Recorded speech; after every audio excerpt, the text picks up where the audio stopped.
too far. When your ship has sailed and all your dreams are lost, everything is wrong, you feel like it's your fault. Just remember, I will be there for you, baby. Remember, there's nothing out there to get you, don't forget it. When life throws lemons, just call on me. Just call on me. Just call on me. Just call on me.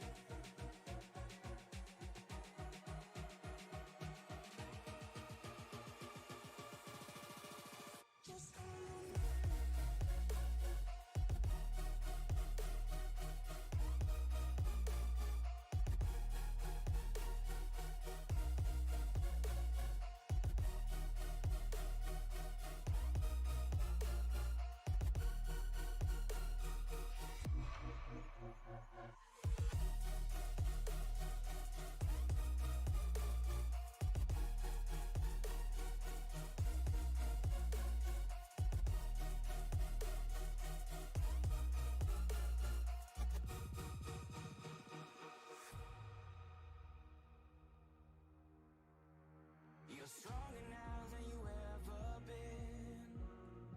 You gotta leave now, it's time to catch the wind. You will climb up high and look through the clouds.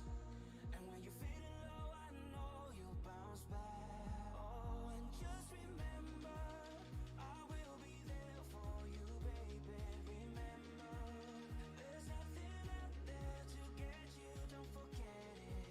When life throws lemons, just call on me. Just call on me. Just call on me. Just call on me.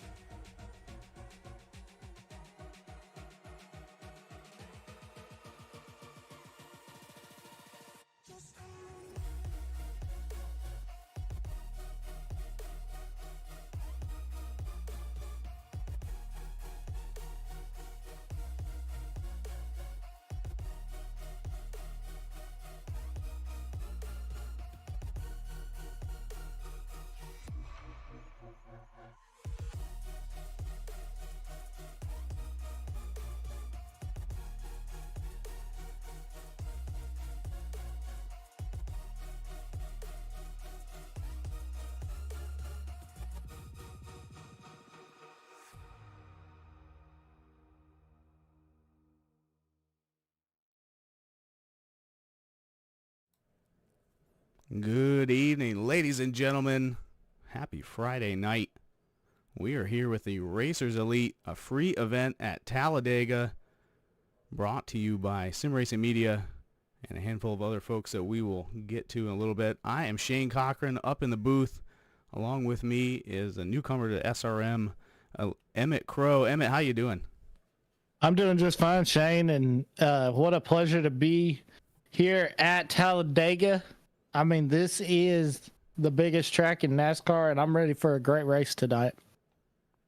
Absolutely. We are getting ready here. We've got about 3 minutes left in qualifying. Just over 20 drivers entered so far. Really looking forward to it. As I mentioned, this is our free event here at Talladega. You still got a few minutes to join as well. And we are going to be doing, I believe it's 94 laps here at Talladega. Should be a fun one. About 79 degrees out in the air. About a little bit of humidity, partly cloudy. But should be full sun racing here at Talladega. Of course, Racers Elite. As I mentioned, this is a free event. We're still wrapping up that lone qualifier. 2 laps for drivers to put down the best lap they can. We're going to be gridding just around 10 p.m. It's afternoon in the simulation. They're running 75% fuel capacity. Unlimited tires, no fast repairs, and a 21x incident cap for a DQ. Not too hard to get up to 21 here at Talladega if you get caught in the wrong situation. Up to 3 green-white checker attempts. iRacing is calling all the yellows, but we do have an active race control taking care of any penalties or foul play that needs addressing. And as I mentioned, Racers Elite doing racing almost every night of the week. They've got 3 leagues going as well. Tuesday Truck Series, Wednesday Xfinity coming up. These are future schedules if you're looking to join in. They are wrapping up some schedules right now for their current seasons. Next Gen on Thursday. But tonight, we are running the Gen 6 cars here at Talladega. A lot more raw speed than the next gen car of the modern era. Emmett, what kind of experience do you have in this Gen 6 car? So the Gen 6 car is going to be very interesting because we think about when we had the tandem drafting in the Gen 5. Well, when this Gen 6 came, that went away, and they were like, it's going to be more pack racing, it's going to be closer pack, and yes, you are going to be able to pass, unlike the next gen car for sure. Yeah, it should be fun. I expect a lot of hard bump drafting here with these cars here tonight. A bit of a throwback. We've got 30 seconds left. Looks like all drivers have finished qualifying, all ones in the session so far anyway, or those that intend to qualify. Never a terrible idea here at Talladega to maybe skip qualifying and start in the back and wait for some of those more anxious drivers to wreck their way out early in the race. Definitely.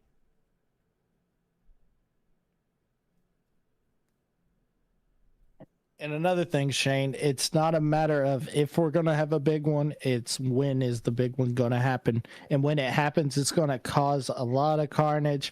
A lot of good cars are going to be taken out. And as we saw, me and our good buddy Alan, when we had the trucks out here, it was they were wrecking at the line. But yeah, let's get this thing underway. Yeah, as we've got drivers now heading to the grid on the pole. Dale Prokop Valaquette. We're going to be working with that name all night long, but we know it's Dale up front. Blair Holloman in second on the outside of that front row. Rick Sanchez in third. Truth Hoke in fourth. Mike Fudge in fifth. Stephen Blevins starting sixth. Aaron Ross seventh. Jimmy Reynolds eighth. Scott Kelly ninth. Troy Thomas rounding out your top 10. Aaron Marquise in 11th. David Overstreet in 12th. That's Kyle Wells in 13th, Austin Norris 14th, Frank Chavez in 15th, Terry Fennell in 16th, Barry Nelson 17th, Andrew Teft 18th, Dennis Kane 19th, Trevor Fettig rounding out your top 20, Curtis Ecker in 21st, and Rick Seabrans rounding out your starting lineup. Again, 94 laps here at Talladega, and that is a bit of a marathon. And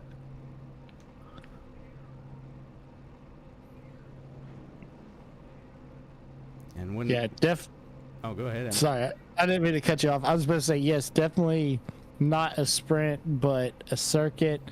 So you got to be patient with these drivers. You know, there's going to be a lot of moves made. There's going to be a lot of lead changes, but you just got to remain patient and keep your head cool when it's time with I'd like to go with about 5 laps to go. That's when I'm going to start making my move to the front and possibly to the win. Yeah, absolutely. The other kind of big strategy play here is whether or not green flag pit stops have to happen. Mm-hmm. You know, I kind of prefer just to catch a caution and not have to do that kind of high pressure trip to pit road. Definitely. But when those green flag stops come out, you've got to have friends, and in kind of a one-off event like this, not as many team setups or people, but I'm sure there's a few people working together in the same voice chat, able to coordinate. We'll kind of see how that plays out later in the race. Yeah, Shane, I think about this way.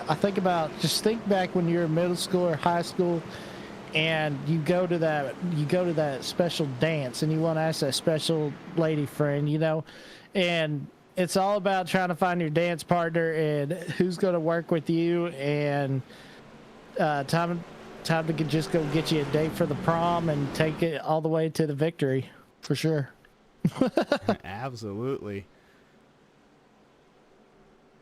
Yeah, really excited to see the different strategies. Who's going to follow the back and play it safe? Who's going to be up front and try to stay in front of any cautions that might come out? Or are we just going to kind of buckle up and get into some nice clean racing here in the early portions of this pretty long race? Well, and it's also interesting because these cars are going to have, I believe they have 750 horsepower. So they're going to have a lot more horsepower than the next gen, but not as quite as much as the Gen 4, Gen 5 cars. But definitely going to have the horsepower, and it's definitely going to be more interesting than what we have in real life right now. Yeah, I think anybody who's a longtime NASCAR fan has an opinion on the current next gen and how it races at some of the tracks. But we got the pace car heading down pit road. The 9 car going to take the green flag just seconds away. Remember that Geico restart zone and the finish line a little further down the front stretch than we're used to at most tracks. As they come through that Geico start zone, they are off. Great start for the 9 and 64 down on the bottom line. It's going to take these cars at least a half lap, maybe a whole lap to really get up to speed and get cruising here. Yeah, definitely. And Rick Sanchez, he ran that truck race, one-off event that Racers Elite did, and he looked really good at the draft. Austin Roth looked good Aaron Roth looked good in the draft also. Truth Hoke. A lot of those guys look good, so look for them to start working towards the front.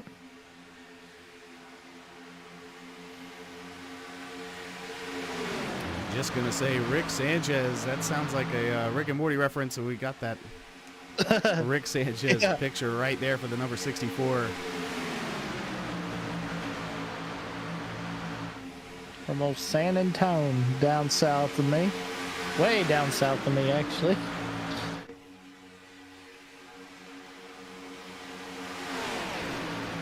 Pretty clean up front here. The 17 car. Oh man. Yeah, just as I said, they're pretty clean so far. We have 2 cars together already. That 17 car was looking just a little bit squirrely. Got in the back of the 51. Steven. Oh, go ahead. I was just going to, he's splitting them 3 wide now, said, I'm going to just go around you. Yeah, definitely. Yeah, Steve Blevins had to get out of the gas right there because, I don't know what happened. If the, who was that, the 3 got a run or what? But, yeah, he definitely had to get out of the gas because that would have been the first big one of the day for sure. That 17 car is Jimmy Reynolds out of Callahan, Florida. He is saying, let's go. I'll push whoever's in front of me. Right now, that's Truth Hoke in the 55 out of Hickory, North Carolina. Yeah, Truth Hoke looked really good in that truck event. He really drafted well with the field. So look for Truth to have some big moves. And it was funny when we interviewed him. He was definitely a character. But yeah, gotta love seeing Truth Hoke in this event as well. In the 46 car, David Overstreet has joined that outside train. But now the 17 dropping back behind him. So we saw Blevins drop all the way to the rear. I'm not sure he enjoyed that aggressive bump drafting that early on. Yeah, we see this back here. I think he's just trying to get out of the squirrels, because he knows these guys are going to get racing. And when they get racing, some guys make mistakes and could ultimately end your night for sure. Yeah, we do have 1 car that has lost the draft. Wow. That is Terry Fennell. At this point in the race, you catch a caution. This isn't too bad. Even if you go a lap down and kind of catch the pack, you'll be in that lucky dog position, but definitely not how you want to start the race by lap 4. Meanwhile, up front, the 9 car has not given up the lead. 4 laps led already. Yeah, and it looks like if you're looking to get your name out there, whatever your business is or what, it looks like Mr. Prokop could really use the sponsorship, as that car looks like it just came out of the fab shop, don't you think, Shane? It does. Just a classic Flames. Nothing too fancy. Really looks like a test car. Kind of back in the old preseason Thunder days at Daytona.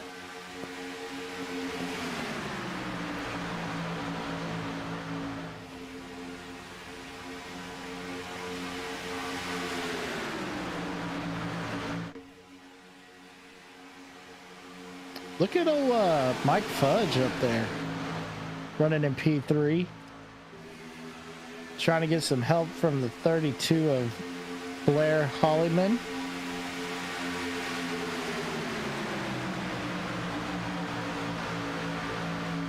Great runs for sure.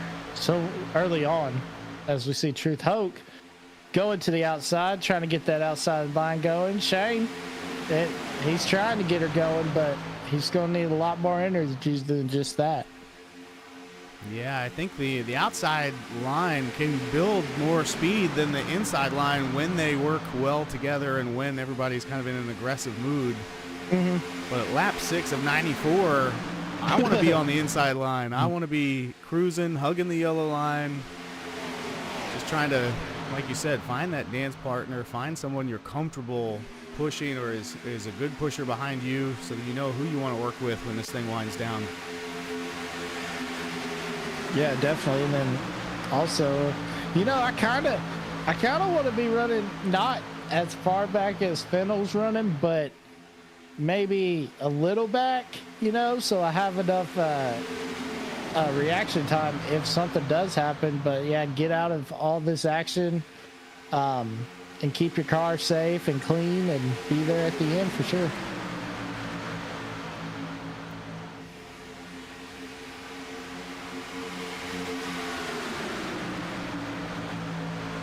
Look at that, Truth Hoke to the top of the charts. There it is. That outside line has picked up the momentum. Being pushed by Overstreet. Yeah, no, Overstreet's going to try to back up and get the help from Troy Thomas. That number 3 Budweiser machine. Oh, now he's going to drop down. They drop down in front of Pro Cop, so cut that run off. So that's a great job by those two right there. Yeah, but if you're Troy Thomas, you're saying, guys, what are you doing? Yeah. We worked so hard to get here, and you're just going to leave me. Yeah, they did work hard to get there, but if I'm Mike Fudge or Blair Hollyman, I'm definitely at least Mike Fudge because he's right there. But I mean, even Hollyman, if they're able to get ahead of him, I'm definitely, you know, drifting up there and trying to get some help because we've seen what good of a pusher Troy Thomas is. So that was a very interesting, though, that Hoke and Overstreet shot down to the inside and left Thomas out to dry, hung him out to dry.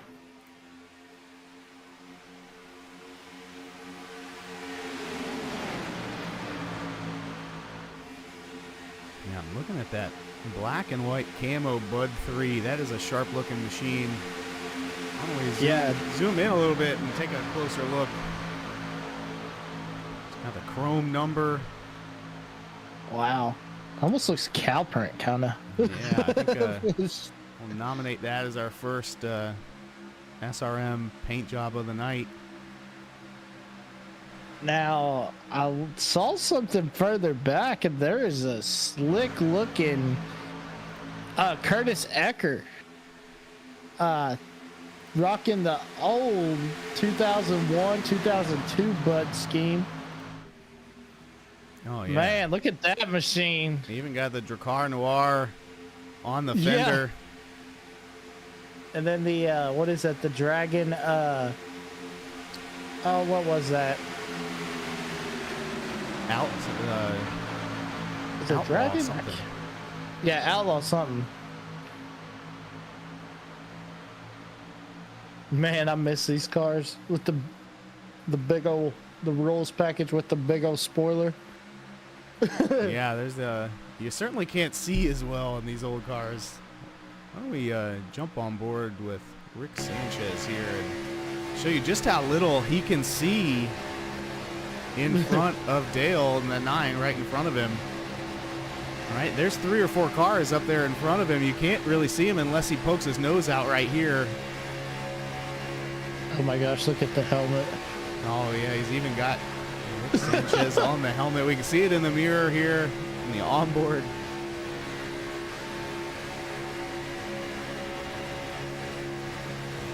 I believe, was that the 57 of Aaron Roth, I believe? Yep. So that scheme is actually kind of, and I wish we could get Aaron in the booth so I could tell him this, but actually my father-in-law is a Cornhusker legend. Played, the black shirt scheme, everything.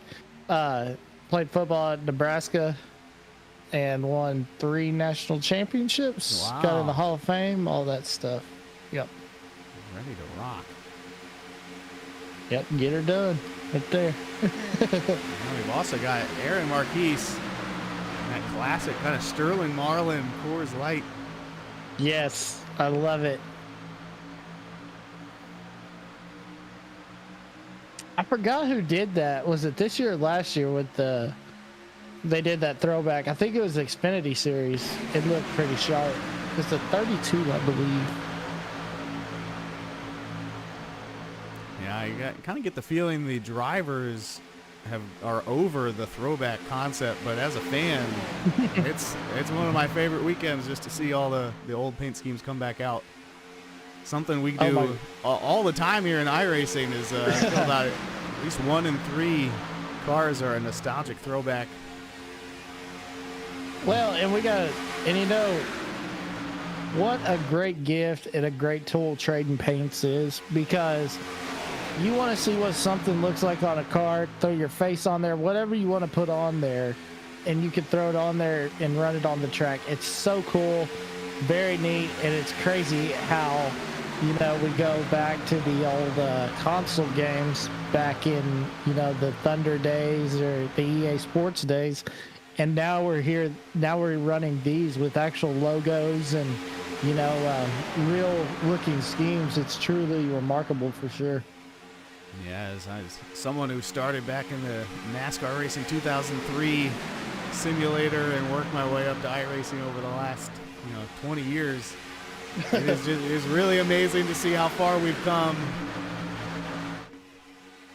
And again, these guys really keeping it polite here so far tonight. As Kyle Wells is now the leader out in that 22 Pennzoil machine. He must be a Logano fan. Yeah, he's led 3 laps now of these first 15. Hopefully he doesn't pull a Logano move on the super speedway style, you know. Yeah, I think anytime you see Logano and Keselowski bumper to bumper, you just know something's about to go down. Oh man, it's a matter of time. Well, shoot, that one time that Joey landed on his lid, it wasn't even Brad pushing him. I forgot who it was. It might have been Reddick or Bowman. I can't remember.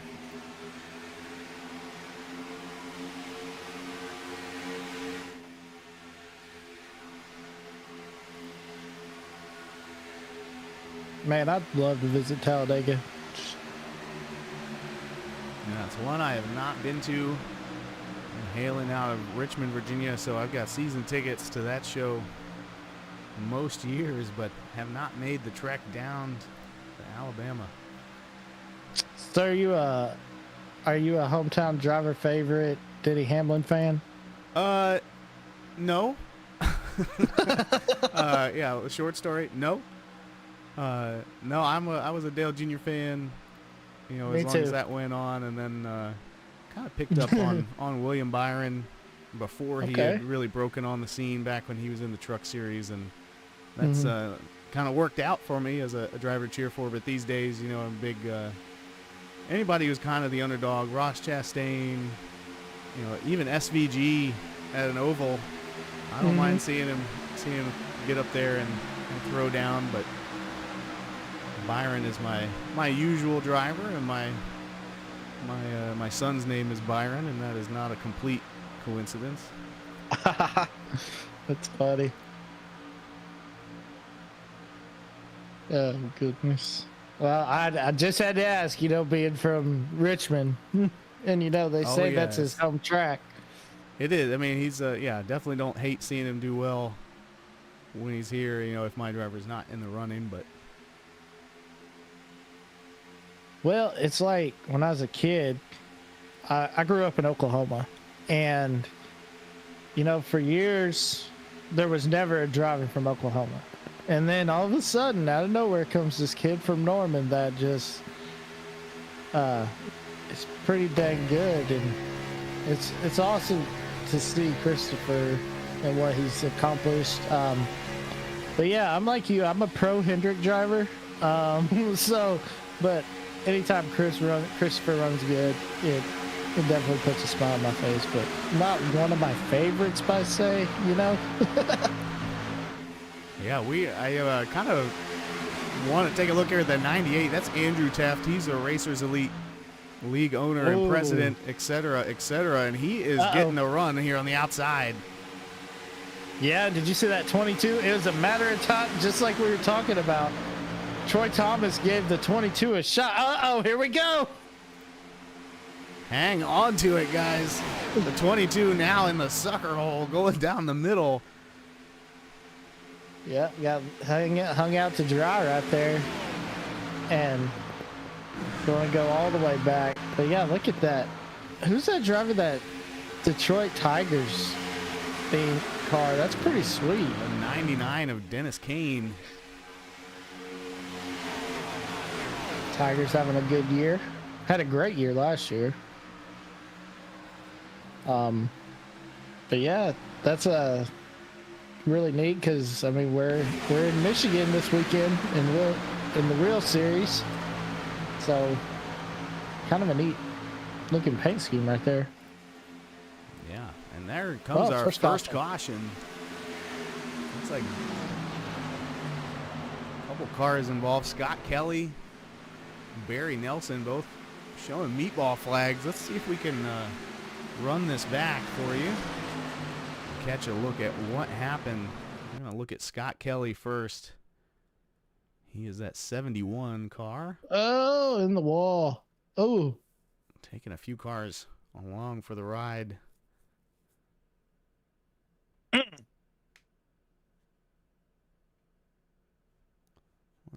check that one again, maybe from the blimp cam.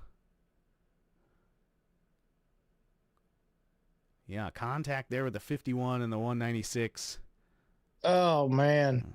Scott Kelly and the 17 of Jimmy Reynolds, kind of unlucky bystanders there. As we have our first caution here at Talladega. Yeah. Made it 21 laps.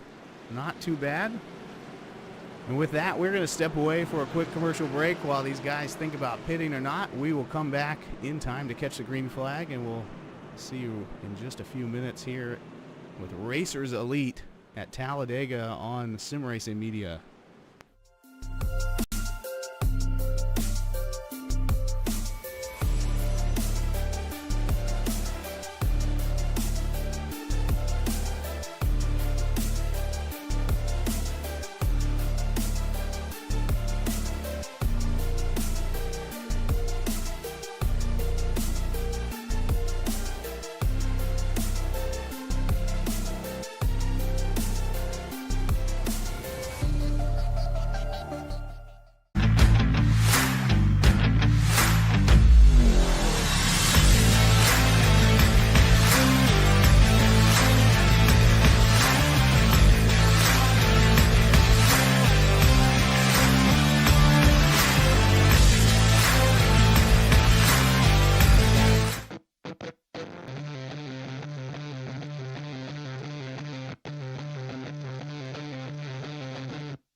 right, welcome back, everybody watching here on the Racers Elite YouTube or on the Sim Racing Media Facebook page.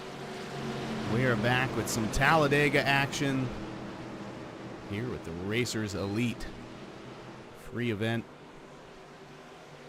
You know, it is a free event, but there is a 50-50 competition going on as well. So a little bit of money on the line for those participating, and we are back green as that 3 car gets a great jump. That's Troy Thomas leading everyone back to green. Truth Hoke on the outside. I don't know if I like that, Shane, how far he broke away, because now look, yep. So he broke away from the field on that restart, but now that everyone's up to speed and all that energy's coming in those lines, you know, he's kind of a sitting duck, and it's a good thing he's thanking his lucky stars that looks like Aaron Marquez didn't get up there to the back bumper of Hollyman, because he would have been a sitting duck for sure.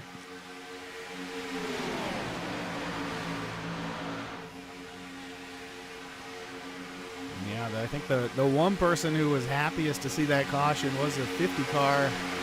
He had lost the draft there early on. Now up to 12th and looking to race. Yeah, he's looking to race all right. And Terry Fennell from Savannah, Georgia, home of the Savannah Bananas.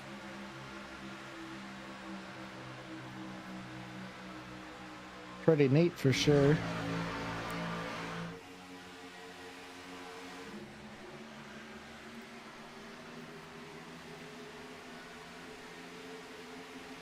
I like old Andrew's scheme, going to the throwback of the RCA days. Yeah, that goes way back. It's even. Can I see the dog on that scheme? Let's see if we can take a closer look. Oh yeah, 2 of them. Yep, looky there. Oh, sweet.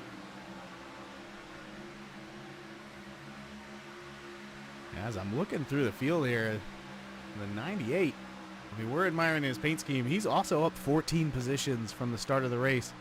Make that 15, as is the 99 of Dennis Kane and the 8 of Curtis Ecker. You see them all working together here on the outside, making their way to the front. I'll tell you something else. Look at the front of those cars. That's the next gen. Those are the next gen noses. Look at that. And then look, also the Fords are Mustangs and they're not Fusions. What?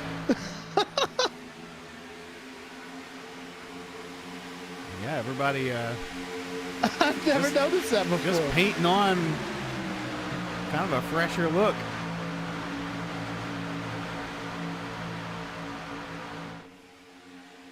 That's crazy, because I was looking at the front and I was like, that looks like the next gen nose. And then I kept looking, I was like, wait a minute. It's just the next gen with the Gen 6 bumper on it. That is interesting. I hadn't noticed it till you brought it up. Yeah, because the Gen 6 looks like the ARCA cars.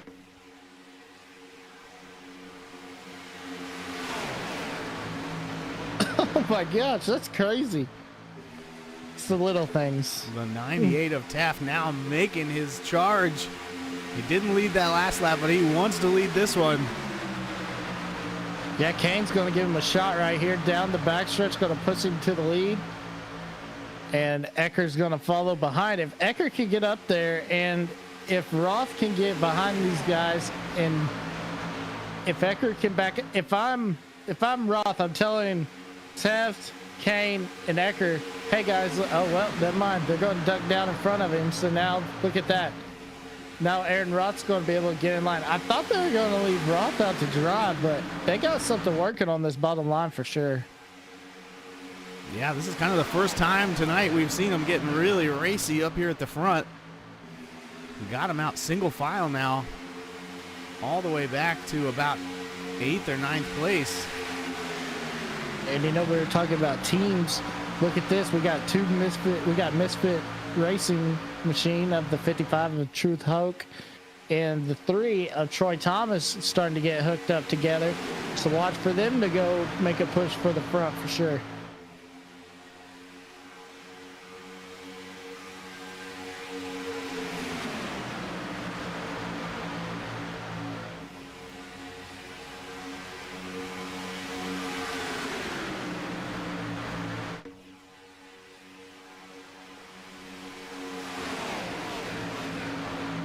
Again, mostly single file here at the front, all the way back to Fennel in the 50 on the outside, but the only car joining him is the 51 of Blevins.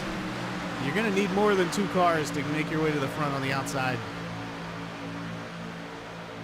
Yeah, definitely. You're going to need more than 2, but look right here. If the 111 can get up to the back bumper, and if they could just get that top line started, get that train started, they might be able to make a run for the front. But something interesting. So Andrew Taft and Curtis Ecker are both out of the chicken coop garage. But look at that. Dennis Kane, a night owl racing car, has found his way into the chicken coop, and they're all working together. Unbelievable. And that's what we're talking about, Shane. It doesn't matter what team you are, what manufacturer. It just matters if you're going to work with that person. Definitely. And you got to wonder if they're playing some head games as well. Is the owl coming to steal a chicken out of the coop? Is that on purpose or just kind of the way it fell out? Oh man, I would have lost if I would have saw a fox racing or something, because then the fox is in the hen house.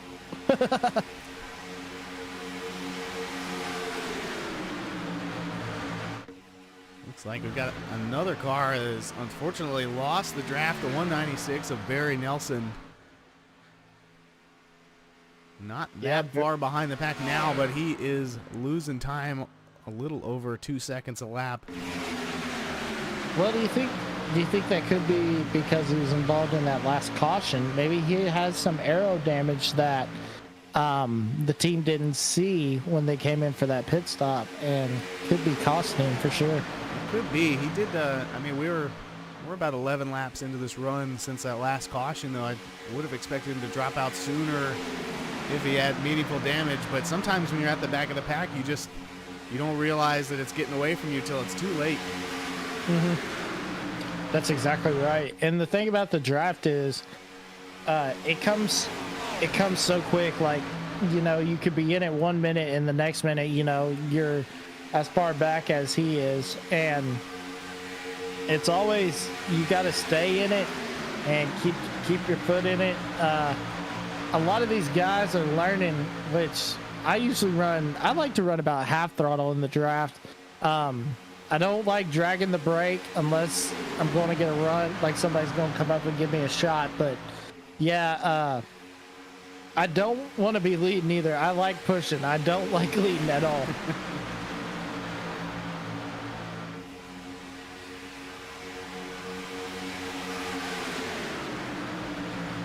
So now, Shane, my question for you is, which one do you prefer? Do you want to be the leader, or do you want to be the pusher?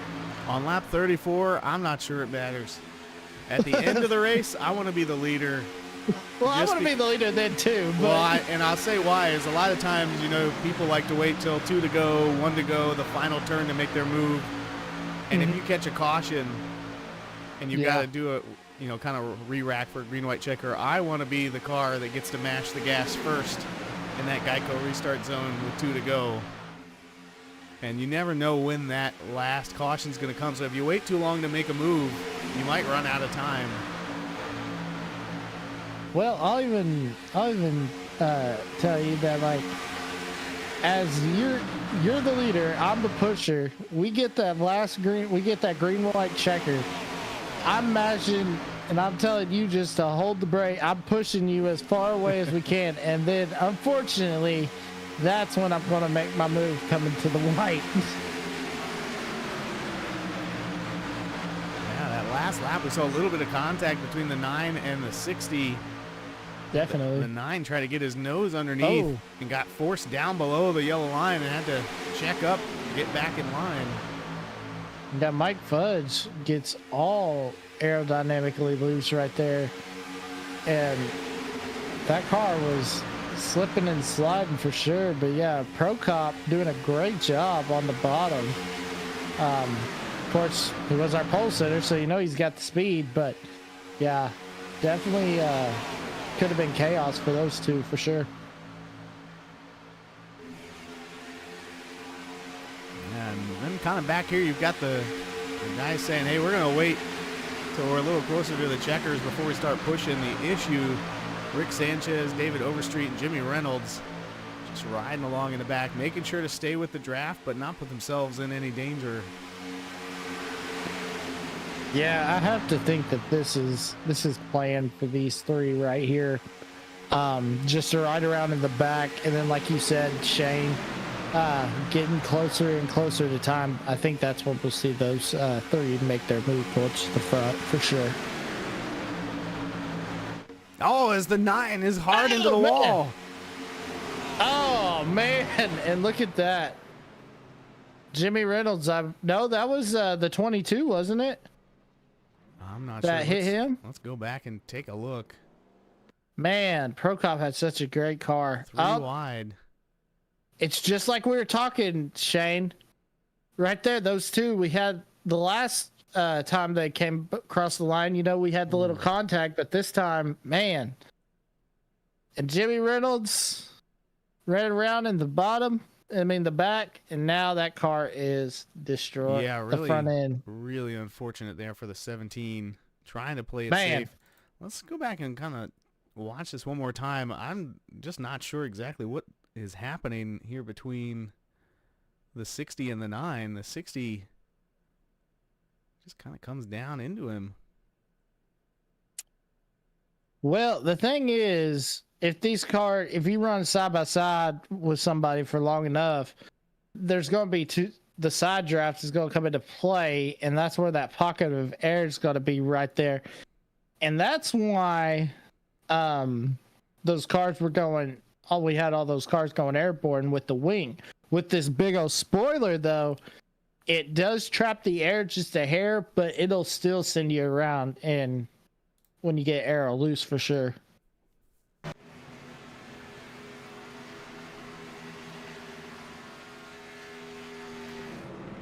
that is our second caution of the night with Andrew Teft in the lead.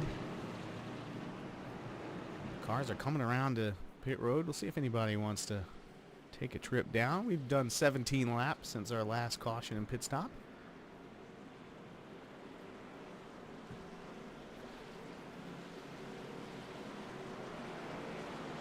Looks like everybody's coming in.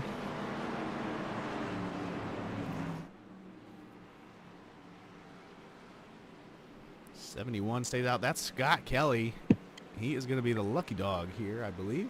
Yeah.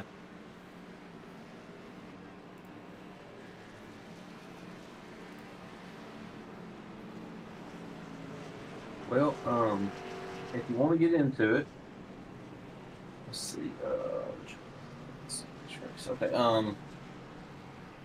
If you want to get into it, you'll need some kind of computer to run the game, and then yeah, it looks like we had a uninvited guest in the booth voice chat for just a minute. Apologies out there. Well, somebody was really trying to sound like he was really trying to help somebody out get into iRacing and hit the wrong button. It sounds like he was might be getting into broadcasting, maybe. Could be. But we did get, if you are watching this and you were wondering how to get started, you got the basics of it. I hope you were writing that down, because you got to get the computer and you got to run the game on it. That's the basics. That is how you get started. Taking a look at our Racers Elite YouTube chat, we've got a couple fans of the number 64, Rick Sanchez. Thank you guys for watching.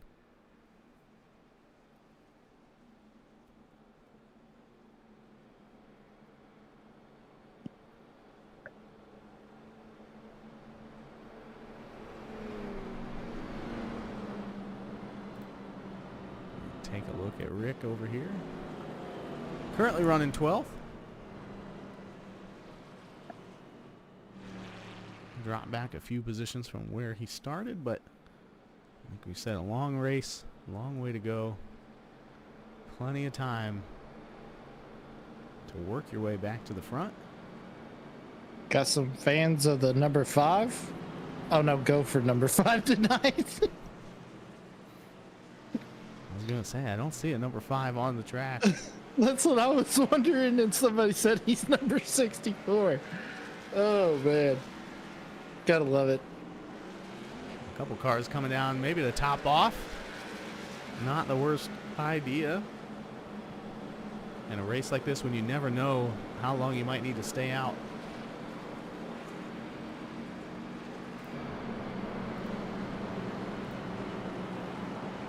The 57 of Aaron Roth looks to be our leader coming out of the pits. Yep, He got got 2. there. Looks like Roth, Hoke, and Holloman, the top 3, all took 2 tires on that stop, with Teft, Kane, and Ecker, the next 3, taking 4 tires. And then it's kind of a mixture of folks behind them. Yeah, definitely. I wouldn't think tires would be that big of a deal in a race like this, but why not take 4 when you only lost 3 positions? I don't think that's going to be a major deficit either. Yeah, definitely not going to be a major deficit. But another thing, Shane, we got to think about. This track temperature is what, 114, right? Yeah, 111. And we got 78 degrees and 58% humidity. That is not what you want to see as far as tires. Oh, there's our humidity right there, 54%. But that 111, 127 track temperature is definitely not what you want. And I think it might be eating into the tires. So, yeah, it'd definitely be interesting. Actually, 112. My bad. I was looking at it. I was trying to see what it was. All right. I like that, though. We are coming back to the green flag. For this restart, we are going to ride along with the 8 car of Curtis Ecker in that 6th position. We'll let his motor do the talking.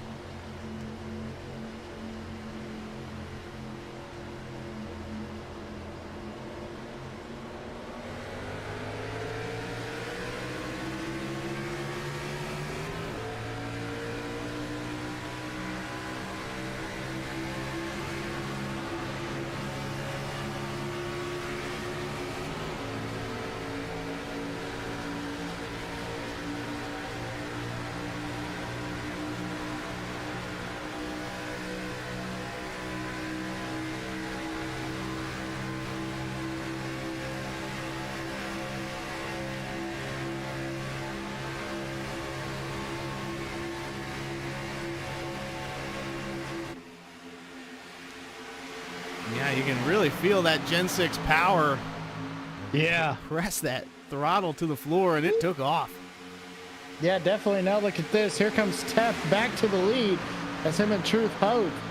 And, you know, we were riding around with Ecker.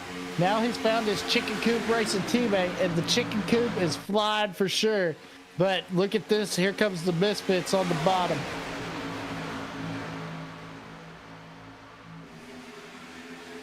Yeah, that 57 of Roth was as far up on that bumper of the 55 as you can get, giving him the biggest push.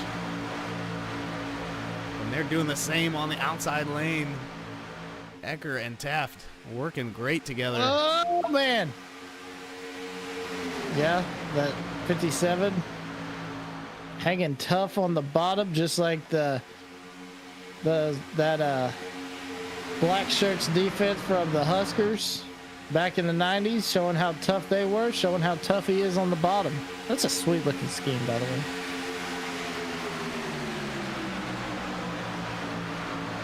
Yeah, kind of a bit of a rubber band back and forth here as they got too spread out, I think, on the bottom lane. That let the top lane really build some momentum. And Taft goes to the lead and drops down to take the lead over that inside lane. Yeah, and look at this. Austin Norris comes out of nowhere and takes over the number 2 spot. He's going to the lead. Oh, man, what a run by Ecker. Cut it off, but I thought for sure Austin Norris was going to the lead right there, Shane. Yeah, he made a move. Ecker up 20 positions, Norris up 12, Taft up 15. Wow. All of these guys have driven their way up to this front pack. Oh, man. And there's no going back now. Yeah, no going back. Man, look at that.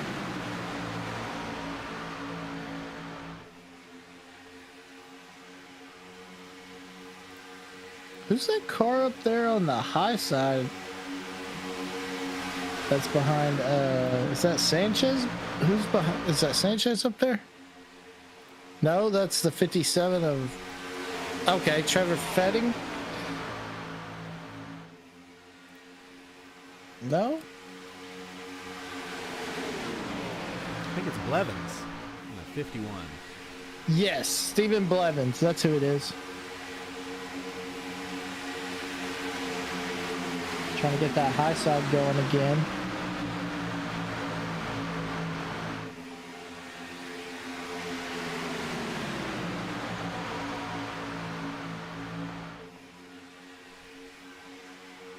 Who's the...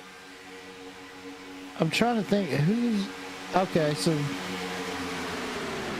Okay, that's Trevor Fetting that he's pushing down the backstretch. I couldn't see that scheme, and I was looking, and I couldn't see the number, and I was like, who is that up there?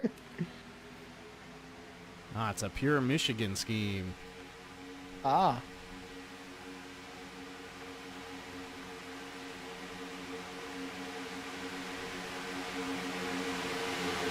I know our boss John would love to see that scheme, love seeing that scheme on there.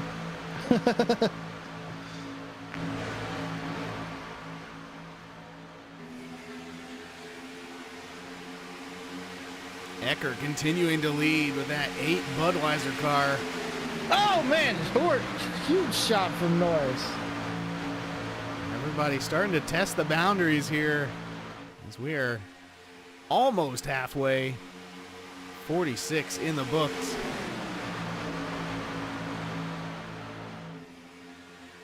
Yeah, that's the thing. We still have over 50, over 40, what is it, 40? We've got 49 to go. 49 to go, yep.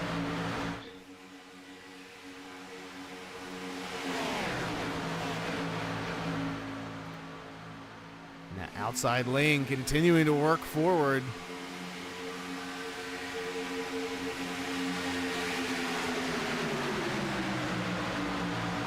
Look at the pushes there. Look at Blevins giving him a big shot right here. Look at Fetting. He's coming, and he's coming to the front, Shane. Doing everything he can to side draft and stay straight so he can get those great pushes from the 51 behind him. Even through the dog leg, they are pushing hard. Man.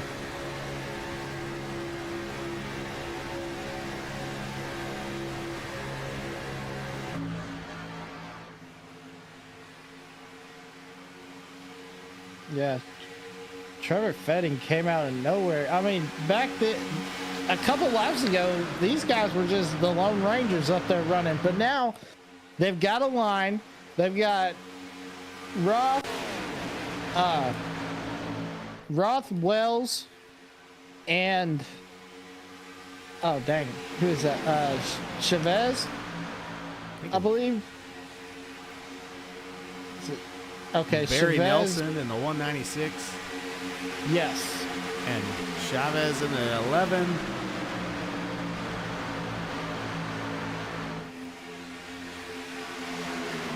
Woo-hoo-hoo, man. Oh my gosh, Austin Norris is all kinds of loose right there. Did you see that, Shane? Yeah, that it car just- was almost sideways. The way he is getting loose and then pushing so hard, he's making me nervous. I've got my eye on that interaction between the 7 and the 8 up front. So we even see him dip down below onto the apron for a minute. Yeah, now we just want to remind you folks at home, anything past that double yellow line is out of bounds. But here's the thing about that. If you do get shuffled down there and you're pushed down there, you can get your spot back. But if you use that to your advantage to take the spot, then you're going to be at the end of the line right there. But it is slick down there also. So it's basically like ice down there when you go into the turns especially.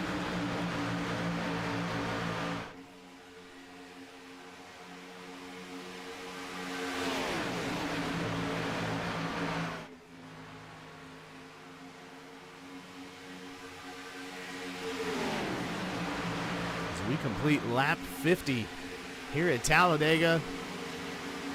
Racers Elite special event. Looking great so far. 22 drivers started this race. 21 of them still on the lead lap. Well, I'll tell you one thing, Shane. One Junior fan to another. I know how much it makes you excited to see that red number 8 leading here at Talladega for sure. Oh, yeah.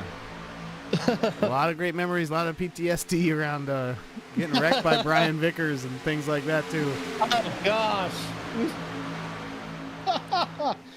And then ultimately losing the championship in victory lane.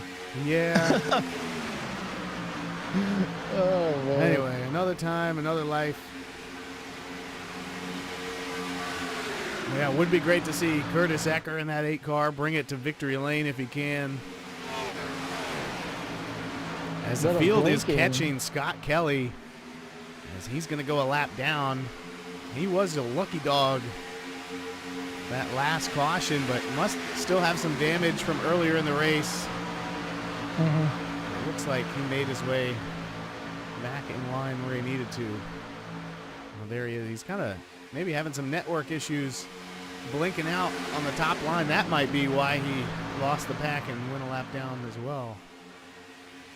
Well, it was interesting because it didn't look like he hit the wall that hard. You know, when he came after he spun it in and backed it into the fence. And that's what, when you said he had a meatball, I was like, I was scratching my head, but yeah, it could be, you know, something underneath the car, something internal, you know, could have broke, and that could be the reason why that car is not handling right. But look at Fetty, dude. Yeah, he has dropped down to lead that inside lane. But all that did was kind of uncork the momentum that was behind him as Roth now powers to the lead. Or sorry, that's Blevins in the 51. Yeah, Blevins in the 51. I mean, you got to think about it, though. Aaron Roth and Stephen Blevins' cars look so alike. I mean, so we can understand. And as a broadcaster, you just love that. You love seeing that, seeing those two cars look so similar for sure. Blevin leads his first lap of the race. Kind of an awkward moment there for these top 3. They all caught each other with some momentum right through the tri-oval. Got a little sideways, but kept it going. Well, I think of this, you know, it's like, you know, they helped Trevor Fetting get all the way up to the front. Well, then when Trevor Fetting finally got up to the front and took the lead, he kind of, it's like he forgot where he came from and just shot down below with the other fast cars, and it actually backfired on him as that high side actually passed him and put Blevins in the lead for sure.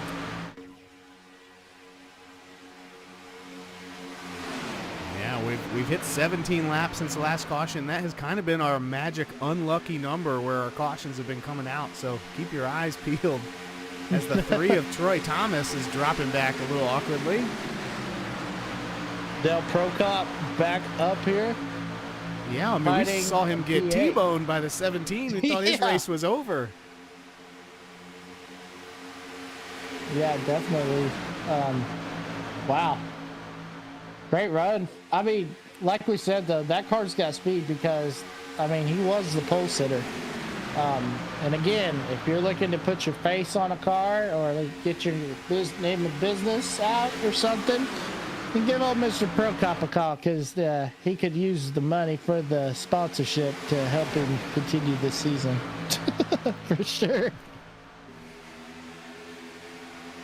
Ecker now relegated to third in line. He led 9 laps.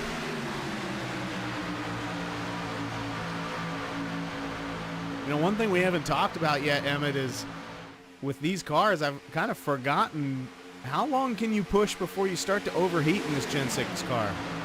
That's exactly right. That's what I was thinking too, Shane. I'm trying to think and remember how long it was, because like there was times where, you know, we'd see cars swap it back and forth from the lead, but yeah, how long is it able to extend? Because they used to be able to tape these cars, unlike they can tape the next gen, but not really. But yeah, that is an excellent question, and it can't be that long for sure. Oh, Oh, 196. what a save.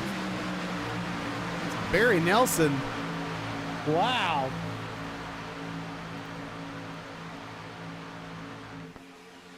Big time save right there. How did he not wreck? I don't know. That was a bit of a wild ride. Let's see if we can pinpoint what happened there. Just Yeah, half take a lap look ago. right here.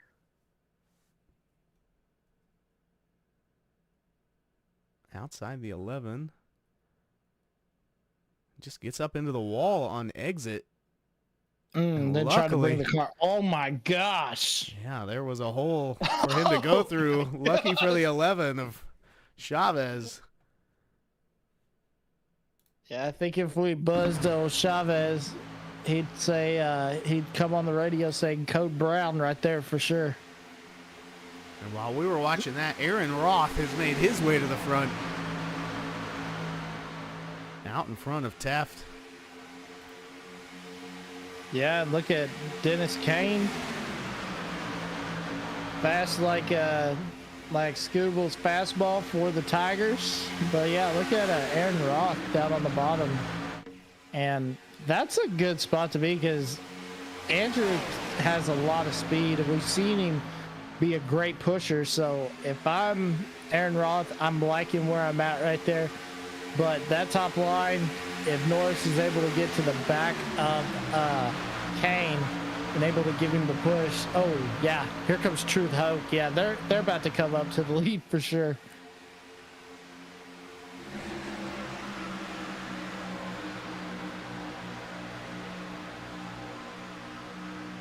They jump into that Goodyear blimp so we can really see the gaps between these cars. They kind of open and close, back and forth, ebb and flow. So we're now 22 laps into this run. The 7 dives to the bottom. Oh man, what an aggressive move. Uh-oh. We've seen him make that move more than once. Maybe practicing for a final lap pass. With the 55 is giving Dennis Kane such a push all by himself. Yeah, Truth really is a great pusher. And he's been pushing and being aggressive and making some great moves for sure. But yeah, great job by Truth Hope, being a great pusher out there and being able to push these guys to the front.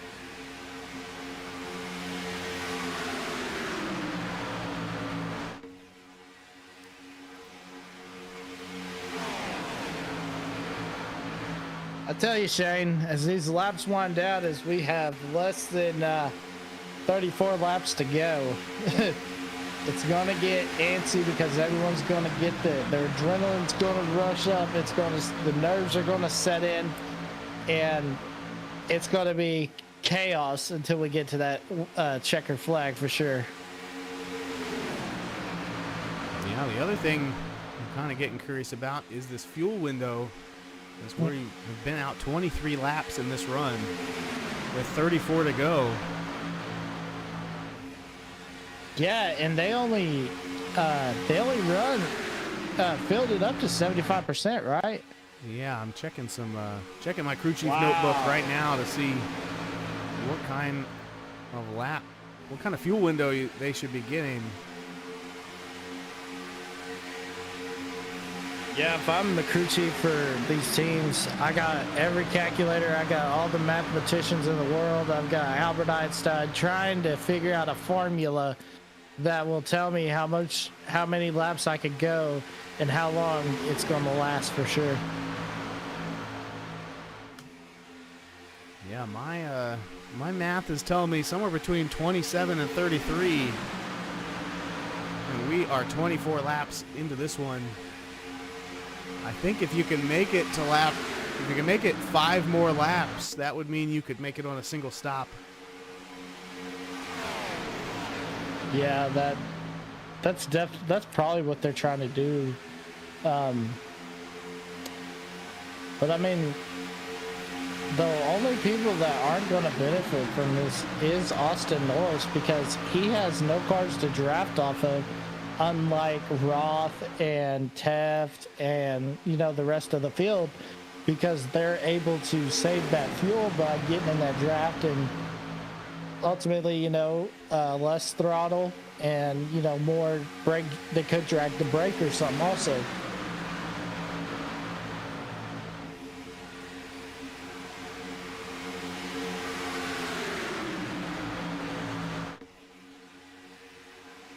Looks like everybody maybe getting anxious to get down to that bottom lane. We might see pit stops coming soon.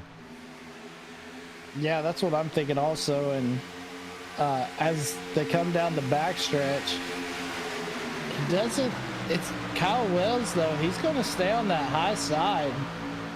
And, there's got to be hand signals out of the air, waving people, telling them, okay, we're stopping this time, and hopefully we can do this real smoothly and not have any caution.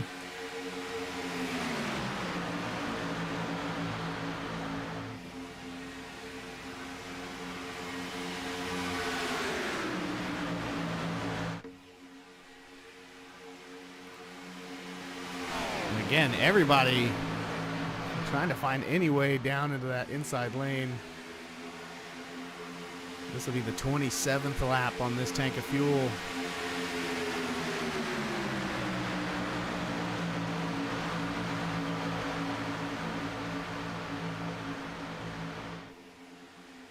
And you better make sure you got your radio channels set to what you need to tell the guy behind you, don't run me over. It looks like no takers. They're going to go another line. Wow.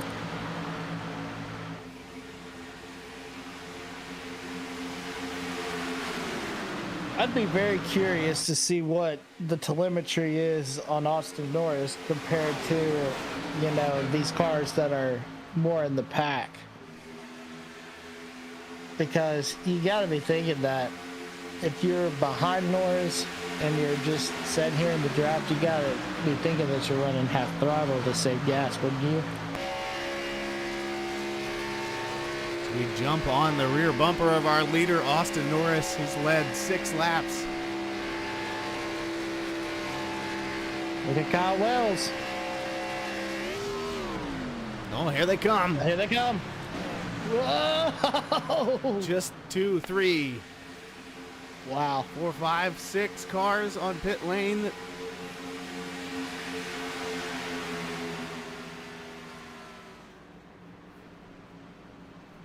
That's going to be our first group pitting. That leaves Kyle Wells in the lead in that 22. Look at Rick Sanchez up on top.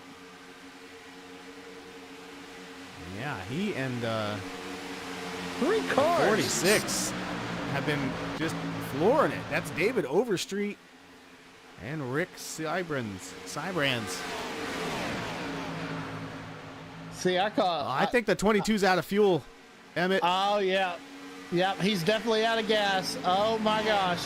And look at this. The cars behind him, they fanned out. Yeah, he's out of gas, definitely. Well, that lets you know that was 29 laps for Kyle Wells. There's still some cars out there that are going to do 30.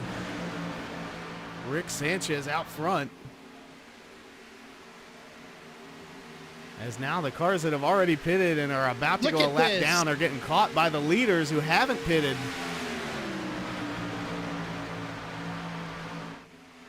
Yeah, Sanchez. This group right here, they were able to take the lead away from. Those three were able to take the lead after there was a full line down below. As we see the rest of the cars coming in, only the 55 gets sideways. Stay in it. Oh man! All three cars right there picking up a pit road speeding or unsafe entry. The 55, we saw him get sideways. The 41 has also picked up a speeding on entry, as has the 98 of Andrew Teft. Heartbreaking for these guys. Under caution, maybe you could do something about that, but here under green, that is a 40-second hold, I believe, if you service the car, which everyone needs to because they're out of fuel. Mm-hmm. As Rick Sanchez, Overstreet, and the 4 are still out there. Yeah, we see now here they come for their stop. And I like this strategy because, oh my gosh!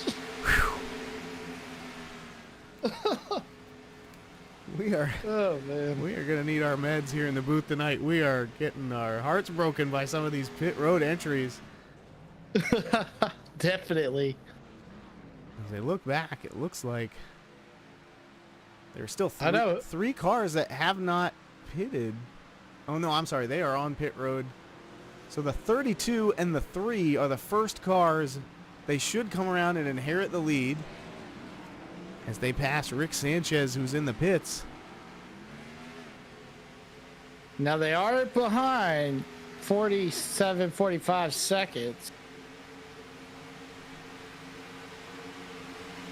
Yeah, they're going to blend back in here with those 3 that waited just a handful of laps longer than everyone else to pit.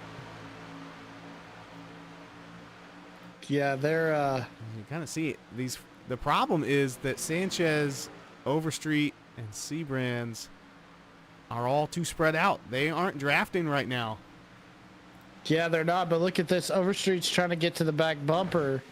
Well, and here's the thing. The 3 of Thomas is not right up on the back of Hollyman like we saw just a second ago. But yeah, it looks like those 3 have played the winning hand so far. Wow.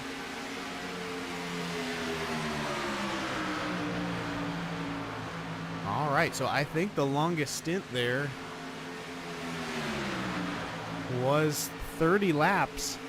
So we take a look at the pit stop strategy of our top 20. Yeah, no one going more than 30 laps. And we've got 24 to go. These guys can make it. That would be just 26 laps they need to go on fuel to get to the finish with a 5-second lead over the rest of the field. 5 seconds back. Here's everybody else. Yeah, they got to get hooked up if they're going to catch them. They need to get those two stragglers up top. Chavez and Fetting need to fall in line, and they need to push and push if they're going to try to get up there and catch these 3 guys for sure. And then back behind this pack, another 15 seconds. Kyle Wells all by himself. Mike Fudge all by himself. Andrew Teft. Now, I believe he's a lap down. Yes. As those guys just went around. So those pit road entry and speeding penalties, devastating for those drivers, taking them out of contention. But Sanchez Overstreet, and Cybrands. I'm going to say it every way I can think of. On one of them, I'll get it right. That 4-car just doing a great job. They got on pit road together. They got off pit road and back together quickly. Able to stay out a few laps longer than everybody else, setting them up to be comfortable on fuel for this final run. Yeah, definitely. And I like how you said Cybrands because I called it Cybrands in that truck race. So one of us is right. We'll have to find out if we'll get to talk to him. We'll have to ask him, and we'll have to see the correct pronunciation for sure. Yeah, for right now, it's Rick and Rick up front. And they are going to pick up that lap car of Teft, and that's only going to help them stay out in front. They are losing about a tenth a lap to that second group, led by the 51 of Stephen Blevins. And that gap is just under 4 seconds. Yeah, they have 20 laps to go. They need to gain 2/10 a lap to have a chance at catching them, and right now they're not getting there. Well, they're not, but they're not organized either. But look at this. They're going to pick up the 41. The 41 needs to fall in line with them if they're going to try to catch up. So Marquez, if I'm these guys, I'm getting on there and I'm telling Aaron Marquez, whatever. Well, can't tell what it is. Right, we'll get it right. One of the times. Yeah, to get in line for sure. But I mean, yeah, this is they're too spread out. I don't think they're gonna catch them, Shane. Well, let's take a look here. They are. If we jump on board with Blevins, he is that last lap was 6/10 gained, and 3/10 the lap before. I think the way they've gotten organized into this single file is working out for them. Yeah, it's cut down to 3/10, so they are gaining on them. And they got plenty of time, too. As you take a look right there, see the gap between them? Yeah, it doesn't look like it's going down that much, but it really is. If we go another lap, we'll see that 9-second gap kind of drop off this chart because that was when they came out of the pits. And then you should really be able to see how much they are gaining on that top three. They really need Haldeman and Thomas, and I mean the whole back side from Haldeman and on back. They need to get organized and get in line, and they just need to push Blevins. I mean, yeah, you can see them right there. Yeah, I mean, the last time we jumped on board, they were out of frame, but now you can see Rick, and David up front. And yeah, and now Teft is going to unlap himself as well. A smart move. He had an opportunity to do it. These guys have no reason, to fight him over it because he's a lap down, but that puts him in a great position if a caution is to come out. yeah, and by the way, Shane, that gap is cut down to 1.9 per second. 1.9. Yeah. It is moving now. Oh my gosh, here they come. Here They comes are the train. a whole second faster that lap. I think Teft getting to the front, and they changed order. I think maybe they were getting a little hot. Well, Procop just ran the fastest lap of the race at a 47.91. So, yeah, I mean, look at the lap times. We got a new fast time. Yeah, Trevor Fettig at the back of this pack just ran the fastest lap of the entire race. Wow.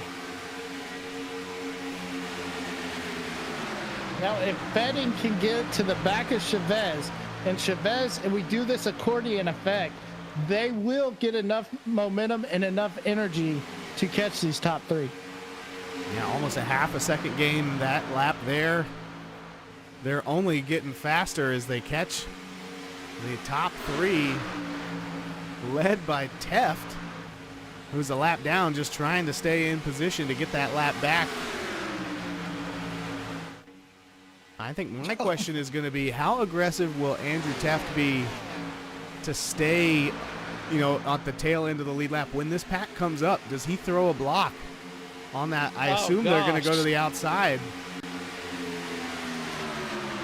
Oh, that lap there, I'm sorry, we're looking at the wrong here. Let's check the math there. Only a 10th gain that lap. Yeah, but look at it's cut down to 1.3. They're coming and they're coming fast. Pretty incredible here. And then they're also going to pick up Truth Hoke right here.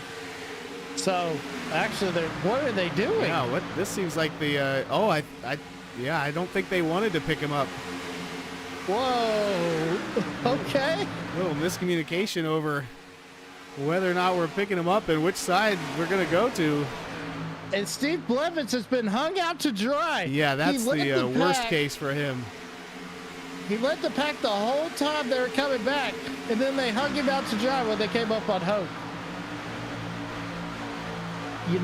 Actually, Shane, I'm thinking that might be a strategy call right there. That might be a strategy call, because I think Blevins is thinking that this is the calm before the storm, and he's just trying to get out of danger for sure. I mean, maybe. I think he just got kind of in the wrong place at the wrong time. And now he's definitely not in the great position he was to be leading that train. And that switch up is costing that group, as now Aaron Roth is leading. And take a look. Yeah, the front group faster that last lap by a 10th. They're going to have to get hooked up. There we go. It's now a second and a half between the packs with 14 laps to go. They need at least a tenth and a half every lap to have a hope here. I think once they get probably within 3 or 4 tenths of them, they'll start to pick up the draft and then be right on them. I think it's going to take a lot for them to get it right here. They got a lot of speed. Just under a 10th gain that lap. Yeah, so that last lap, the third car in line in that first line ran a 48.70 and Roth ran a 48.60. So they cut it down to a 10th of a second right there. But look at this. Hoke needs to get to the back bumper of Pro Cop. Oh, look at this. They're going to get Kyle Wells. Yeah, he is going a lap down. Do you think they're going to split him too, or do you think they're going to just let him ride in front? Wow, they decide to stick with him. That's a good call. That's a good call right there, because they saw what happened when they tried to split around Hope. So they decided to take Wells and let him lead this pack. Wells is getting a great push from Roth, but now they're going to push Wells out of the way. Get out of the way. We got work to do. But they did gain 3 tenths that lap by tucking him behind him. Oh my gosh! Did you see the road Pro Cop got off the back of Roth? Wow! Oh my gosh! This is. And the caution is out. Trevor Fettig, slow on track. Oh my gosh! Well, throw it all out. Yeah, they were going to catch him anyway, so everybody going to have a chance to restack them. We'll probably get restarted with about 8 to go. We're going to take a quick look at what happened to Trevor Fettig as he's getting a push from the 41. Oh, might have got it. Yep. Got to his right rear. Just didn't. His left rear. Yeah, they just weren't lined up there doing their best to catch up again. They were kind of in that further back pack, I believe.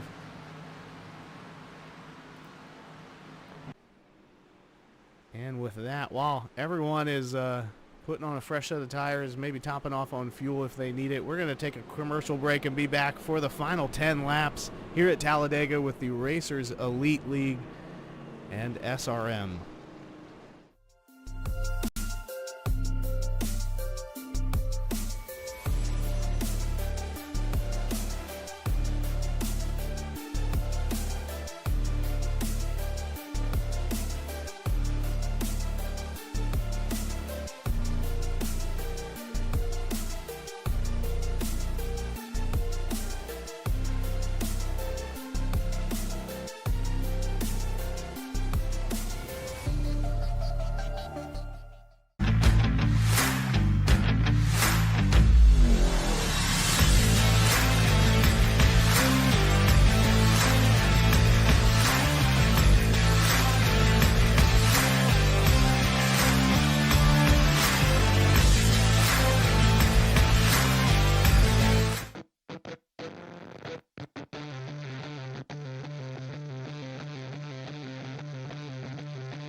Welcome back, everybody watching out in YouTube and Facebook Live.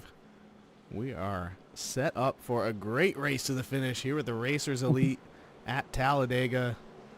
Here in the Sim Racing Media booth, I'm Shane Cochran. Emmett Crow with me tonight. Emmett, what have you seen so far as we're coming back to green? Well, we were watching a big old game of cat and mouse right there, and I don't know, that was very interesting for sure, but this is going to be interesting right here. See how that top line's going to come into play as we go green this time by. Yeah, it's going to be 8 to go at the line. And they're coming down through that dog leg. Back to the green flag.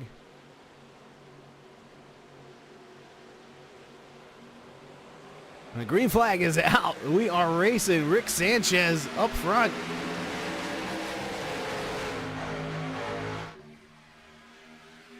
Yeah, now they'll get up through the gears, coming through the turn. Now to turn 2, now down the backstretch. This is where you start hitting those gears, hitting up to 4. And this is where the speed comes into play. But look at this. Sanchez going to get a big shot right here from Roth.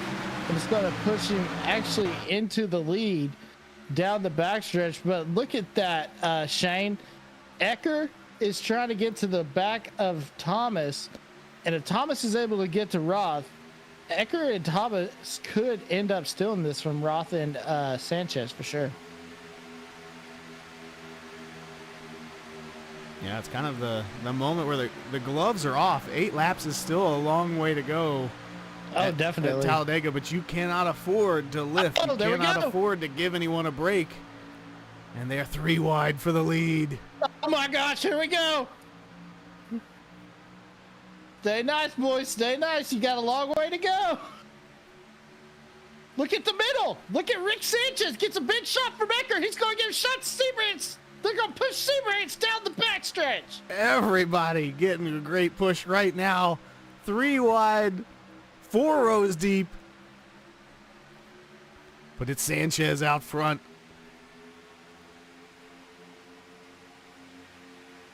Oh, look at Andrew Teff getting a big shot to Holloman. Holloman's going to be able to push to Ecker. Ecker to Sanchez. Pushes Sanchez in front of Seabrance.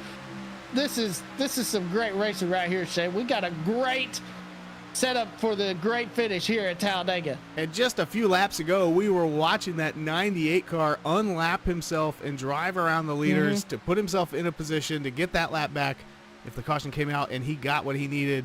And he is marching to the front there in that inside lane. That's exactly right. Yeah, if he doesn't unlap himself, none of this happens. I mean, he would have got the free pass, but he doesn't get the track position that he has now. Yeah, it wouldn't have been guaranteed either because those leaders were lapping cars every lap or two. Kyle Wells was one of those, and he ended up being the lucky dog there. And he is at the back of this lead lap pack in 14th right now. So Taft definitely improving his odds by unlapping himself as we're back to 2 wide. 3 wide was fun, but the momentum really dies down when they do that. Yeah, that bottom line lost a lot of energy. Oh my gosh. Prokop had those tires across that yellow line. Oh man, there we go. Yeah, they are getting wild with the pushes here. As for the first time since the restart, Sanchez is not in the lead. Ecker making his move on the outside with a big push from the 32 and 98. We'll see who leads this one. It looks like Sanchez is going to pull back in front. Maybe, maybe not. That's going to make 14 laps led for Rick Sanchez, the most of any driver tonight. And now look at this. Holloman is right there with Ecker. If Teft is able to get to the back bumper, that high line could come into play. But look at this. Sanchez is going to go up to the top line. Sees that run that Ecker got. Gets a big shot from Holloman. And now and look at this. He's just playing high, low, high, low. He's got to know when to make those moves. and don't hesitate because that's when all chaos breaks loose. Yeah, Sanchez putting on a clinic on how to lead both lanes at the same time. He is going to come back and lead that lap as well. Wow.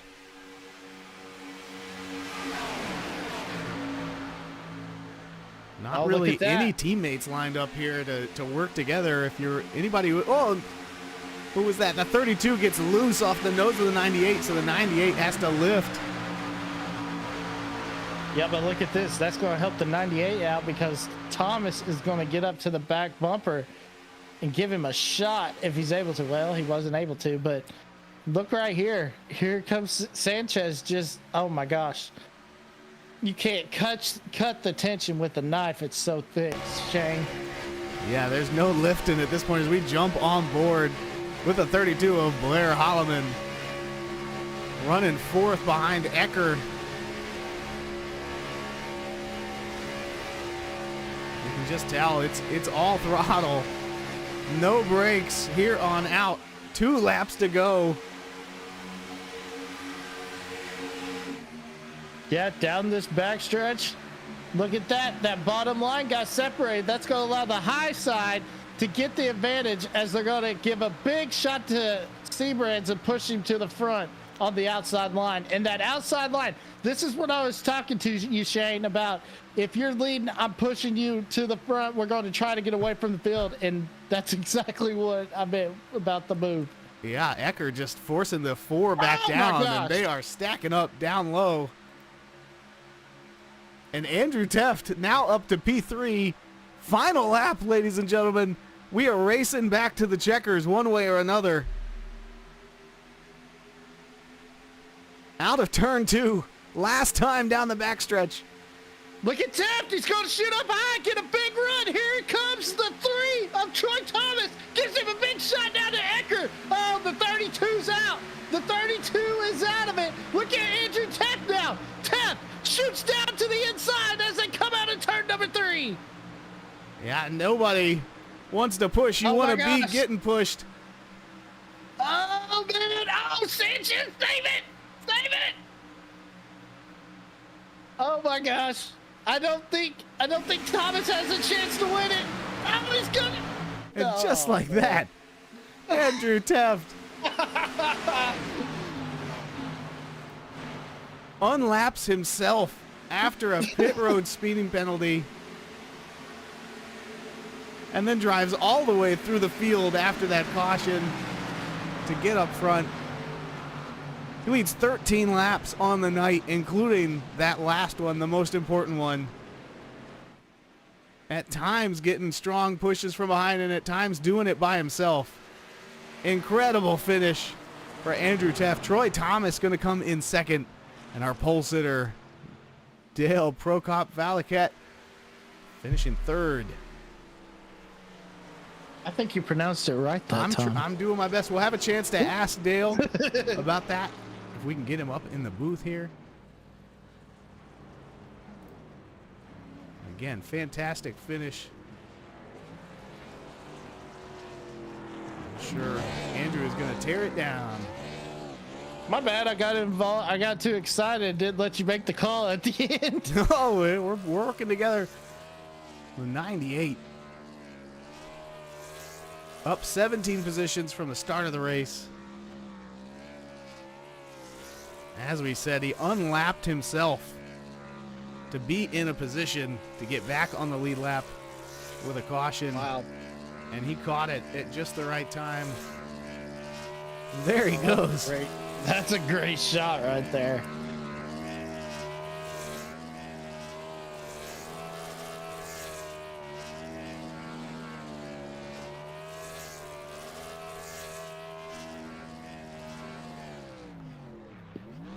Burning it down.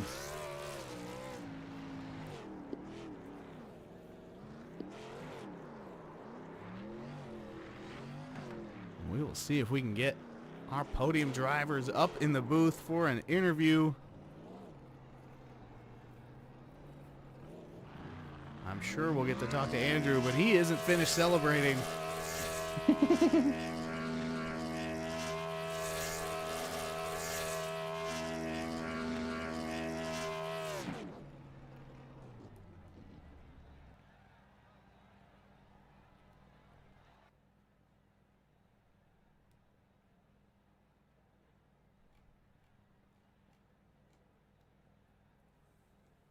Just an incredible finish, Emmett. I mean, we saw good racing the whole time. At times, people were being patient and safe and courteous. And then there were those last 8 laps when we went back green flag racing.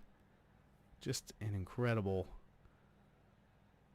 finish as Teff drove right up through the field over the course of that final stage. Yeah, definitely. Unbelievable job by Andrew Teft. And I know if I'm Troy Thomas, I'm telling Andrew Teft, all right, I gave you owe me because Thomas could have got him, but he stayed behind him and pushed him to the win. So great job by Troy Thomas in second.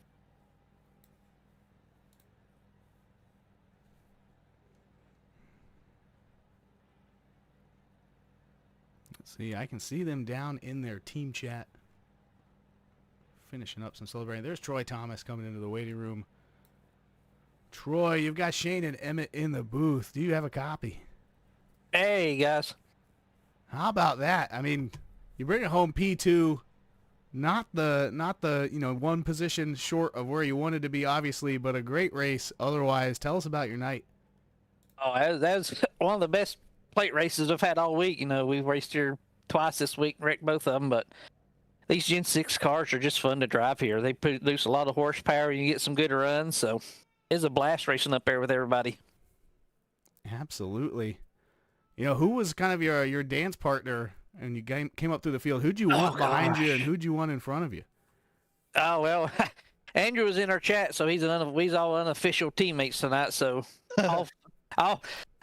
Andrew, Blair, Curtis, Aaron Marquis, Truth, we's all in the same, and Blair was all in the same chat tonight, so we's all unofficial teammates for one race, so we all helped each other, and it paid off there at the end, so.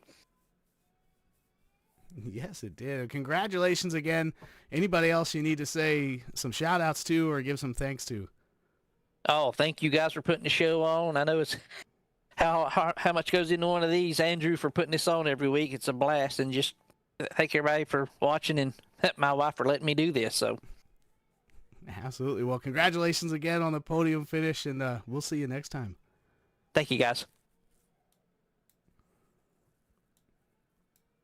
Emmett, I've got Andrew up in the booth, our race winner, for you to talk to. Andrew, talk about how you came up here. You unlap yourself under green, and you get the break with the caution, and you just drove her to the front. Talk about how that felt. Yeah, never give up, man. I got that speeding penalty like a dope, and kind of came back out around the leaders and didn't really want to interfere, but turns out that they needed to save gas, I think, so they just pulled out of my way and kind of led their pack, and must have been helping them out with the fuel saving, and walked out with that caution, let me get back on the tail end and catch back up with everybody, and just kind of tried to play it smart through the pack those last few laps. Kind of some blocking up front between the lanes, and I thought maybe we'd get a green-white checkered, so I wanted to be sort of safe, without the fast repair, but get toward the first few cars or whatever to have a shot at the end. The other 2 plate races we've had this week, I've been leading on the last lap, kind of like a sitting duck, so I didn't want to be up front on the last lap, so just kind of wanted to be moving forward that last lap, kind of maintain my run, and door opened up down low in 3 and took it, and got to thank Troy for the push there to the line. Just kind of all worked out beautiful. Yeah, and okay, so let's see. We've had the trucks here. Now we've had the Gen 6. What can we expect in this next one-off Talladega race? What cars? Not sure yet. It might be another truck race, maybe at Daytona this time. Might put it up for a vote. A lot of possible combinations with all the cars and tracks and iRacing. So we got Gen 6, Gen 4, ARCA, Next Gen, Xfinity, even the 87s. So throw it up to a vote, see what people want to do. All right. Well, is there anyone you'd like to thank out there? Yeah, I want to thank you guys over at SRM for putting on the show. I want to thank everybody that tuned in to watch, showed up to race, and our servicemen and women, my friends, family, my team, and want to thank Troy again for helping me out there at the end with the push to the checkered. And if you want to check us out, just head on over to racerselite.com, and if you don't mind doing us a favor, hit that subscribe button on our YouTube channel. Trying to get to 500, so everyone helps. All right. Well, congrats, man, and we'll see you at the next one. Yeah, thanks, fellas. Yeah, that was Andrew Teft, president of the Racers Elite Leagues. As we mentioned, they've got races going on most nights of the week, whether it's a one-off race like this or their leagues. They run trucks on Tuesdays, Xfinities on Wednesday, and Next Gen on Thursday in the upcoming season starting in July. Check them out on YouTube. Head over to the Discord to find some racing for you. All right, Emmett, let's take a final look at our results. Andrew Teft, of course, winning the race. Troy Thomas second. Dale Prokop, Valaquette. We didn't get a chance to talk to him. Didn't see him in the waiting room for an interview. Maybe next time. Great race by our pole sitter. We got Rick Cybrands or Cbrands. We didn't get a chance to ask him either. Just one spot short of a podium interview. Rick Sanchez in 5th. Blair Holloman 6th. David Overstreet 7th. Curtis Ecker in 8th. Dennis Kane 9th. Stephen Blevins 10th. Kyle Wells 11th. Frank Chavez 12th. Trevor Fettig in 13th, Aaron Roth 14th, Aaron Marquise in 15th, Austin Norris in 16th, Mike Fudge in 17th, Truth Hoke in 18th. Then we had Terry Fennell 19th, Barry Nelson 20th, Scott Kelly 21st, and as our friend Alan Bergen would say, Jimmy Reynolds won the race to the beer stand. But as Yeah. Alan would also say, it was Adam Teft doing Adam Teft things tonight and getting it done here at the Racers Elite free event at Talladega. And I think that's all we've got for you here tonight. Thanks for tuning in on the Racers Elite YouTube channel. Thanks for tuning in on the Sim Racing Media Facebook Live. And Emmett, you got any closing thoughts as we sign off? What a race. What a finish. Yeah, I can't wait for the next one. It was a pleasure. Thanks for having me, Shane. And hopefully I'll be around for the next one. Of course, yeah, I had an absolute blast with you here in the booth tonight. Emmett, a blast watching this Racers Elite Talladega action, and we will see you next time here on Sim Racing Media.